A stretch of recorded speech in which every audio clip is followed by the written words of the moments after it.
Mes frères, vous connaissez bien ce récit du miracle de la multiplication des pains. D'ailleurs, c'est comme les trains, un miracle peut en cacher un autre. On aurait pu aussi l'appeler la multiplication des paniers, car on commence avec 5 pains et 2 poissons et on termine avec 12 paniers pleins. Je me demande bien d'où ils sortent ces fameux paniers. Ce miracle nous aide à comprendre la relation entre Dieu et son peuple, et c'est Jésus qui l'exprime. La première chose, c'est qu'il nourrit le peuple. Il est tard, la foule est nombreuse, il est évident que tout le monde a faim. Ça, c'est de notoriété publique. Les disciples ont trouvé une solution assez facile, de renvoyer la foule et que chacun se débrouille. Mais Jésus leur donne un ordre, donnez-leur vous-même à manger. Dans le miracle, il y a en fait 2 dimensions. La première, c'est que Jésus va effectivement nourrir la foule de façon concrète, mais bien entendu, ce miracle est d'abord donné pour annoncer un miracle encore plus grand, c'est celui de l'Eucharistie, destiné à nourrir tout Israël, d'où les fameux 12 paniers. Il y a donc un rapport entre Dieu et son peuple comme celui d'un père nourricier à ses enfants. La paternité de Dieu s'exerce dans le fait qu'il ne laisse pas le peuple affamé. Et là encore, il y avait la faim de nourriture terrestre, mais il y avait aussi beaucoup d'autres faims et d'attentes qui sont exprimées d'abord par ce mouvement de foule qui suit Jésus, et lorsqu'il arrive dans l'endroit qu'il espérait désert, eh bien les personnes sont nombreuses à l'attendre. On nous dit environ 5000, sans compter les femmes et les enfants. Et Jésus guérit ici les malades. Il guérit les malades dans la foule, c'est-à-dire, voilà encore une attente exprimée. Ceux qui ont suivi Jésus, c'est parce qu'ils ont besoin non seulement de nourriture, mais de guérison aussi. Voilà encore cette relation du Père à ses enfants. Le Père ne peut pas supporter de laisser ses enfants dans la difficulté, dans la maladie, dans la souffrance, sans rien faire. Enfin, cela est résumé dans une expression qui, en fait, est la première dans le récit. En débarquant, Jésus vit une grande foule de gens, il fut saisi de compassion. Cet amour du Père qui nous regarde, un amour où tout son cœur, son amour se donne, c'est cela d'abord un amour paternel. Si j'insiste sur cette dimension du Père, c'est précisément parce que notre pays vient de vivre un moment difficile et douloureux, puisque nos députés ont achevé le vote de la loi sur la bioéthique vendredi. Or, dans les nombreux éléments problématiques de cette loi, il y a précisément la question de la paternité et de la maternité qui sont en jeu. Il faut, pour expliquer les choses, peut-être rembobiner un peu l'histoire et faire un retour en arrière. Je repars dans les années 70, au moment où la fécondation in vitro devient une pratique assez courante. Il y a de quoi s'émerveiller devant les techniques mises en œuvre et se réjouir pour les parents qui ne pouvaient pas avoir d'enfants, et grâce à ces méthodes, eh bien, cela devient possible.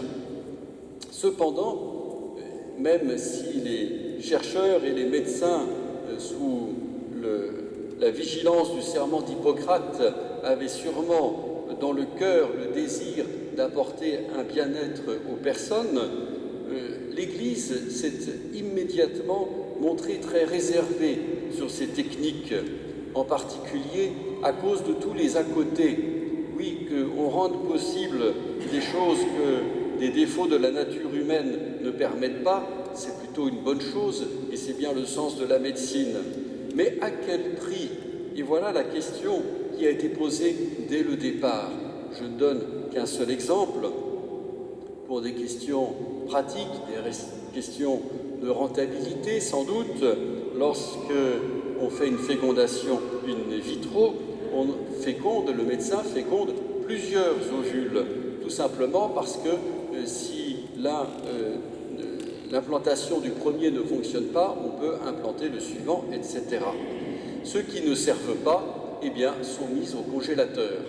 Et c'est comme cela que nous avons, depuis 40 ans, 50 ans, dans les frigidaires de nos facultés, des cellules possédant un patrimoine génétique humain complet et pleinement capable de se développer. Moi, j'appelle cela non pas une cellule ni un fœtus, mais un être humain, tout simplement, doté d'une âme et d'une personnalité unique. Peut-on accepter de garder dans des frigidaires de telles entités? Voilà une question, parmi plein d'autres. Bon, mais sur le moment, eh bien, sans doute, on s'est dit, oui, d'accord, il y a des inconvénients, mais en même temps, c'est tellement bien pour les familles, qui peuvent en profiter, alors on ferme les yeux. Et depuis 50 ans, on ferme les yeux de plus en plus, à tel point qu'aujourd'hui, nous rentrons dans le mur. Alors, la question ici de la paternité et de la maternité. Le vocabulaire a évolué pour remarquer que nous sommes l'objet d'un lavage de cerveau absolument systématique et remarquable. Je vous en donne un simple exemple. Aujourd'hui, pour faire une fécondation in vitro, on ne prend plus un ovule et un spermatozoïde, on prend des gamètes. Alors j'ai découvert que j'étais le fruit de gamètes. Si en français il y avait un genre neutre, je suis sûr que gamètes appartiendrait à ce genre. C'est un avantage. Ce sont des cellules et on ne se demande plus si elles sont masculines ou féminines.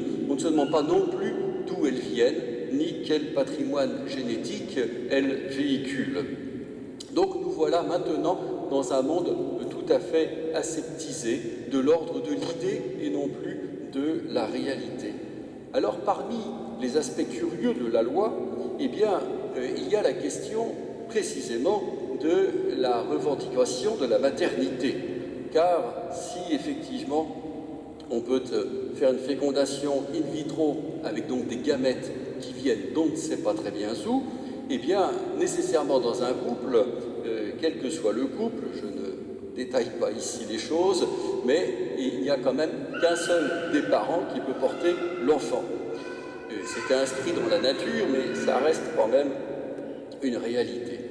Donc, eh bien, l'autre, qui n'y est pour rien d'un point de vue génétique, eh bien, se trouve fort dépourvu, comme dirait La Fontaine. Alors, désormais, eh bien, les députés ont accepté que l'autre membre de ces couples bizarres, eh bien, puisse être reconnu aussi comme mère de l'enfant par une déclaration devant le notaire. Ah, déclaration préalable. Voilà une bonne affaire. On devient papa ou maman en se déclarant tel devant un notaire. Je n'ai pas une grande habitude des offices notariaux, mais il me semble quand même que ce qui est scellé devant un notaire peut être modifié à tout moment. Cela n'oblige en rien. Donc on peut être parent parce qu'on l'a décidé, et puis pour le temps où ça nous arrange.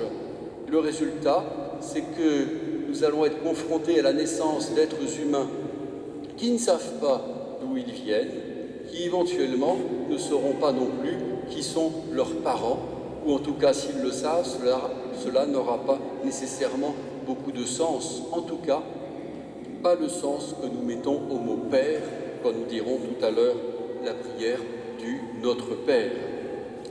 Voilà, nous marchons sur la tête. Les journalistes essayent de nous faire croire que le texte voté par les députés est un texte équilibré. C'est assez amusant, en tout cas, notre Premier ministre a poussé dans ce sens-là pour éviter évidemment quelques votes d'articles totalement catastrophiques, nous faisant ainsi oublier que ceux qui ont été réellement votés sont tout aussi catastrophiques. Donc, il n'y a pas d'équilibre quand il n'y a plus de vérité, lorsque la vie humaine est retirée de son contexte, c'est-à-dire, eh bien, de ce qui nous relie au Dieu créateur qui est Père, car toute paternité et toute maternité se fondent d'abord dans la paternité de Dieu. Alors revenons à la vérité, c'est là notre mission. Ne doutons pas que les chrétiens ont ici une place forte à tenir, car eh bien, il nous faut être les signes pour ce monde de ce qui est vrai, de ce qui n'est pas acceptable. Il faut que nous entrions sûrement dans une grande période pédagogique ou catéchétique, en tout cas un témoignage. Il faut aussi que nous soyons prêts à accompagner toutes ces personnes que la loi va laisser entrer dans des situations humaines ingérables, intenables. Et ce sont pourtant des personnes sûrement aimées de Dieu, et il nous faudra aussi être là pour les accueillir, pour les guider et pour, bon an, mal an, se débrouiller avec les situations qui désormais vont devenir possibles et légales dans notre pays. Vous voyez que nous n'en avons pas fini avec notre mission de chrétiens dans notre pays. Amen.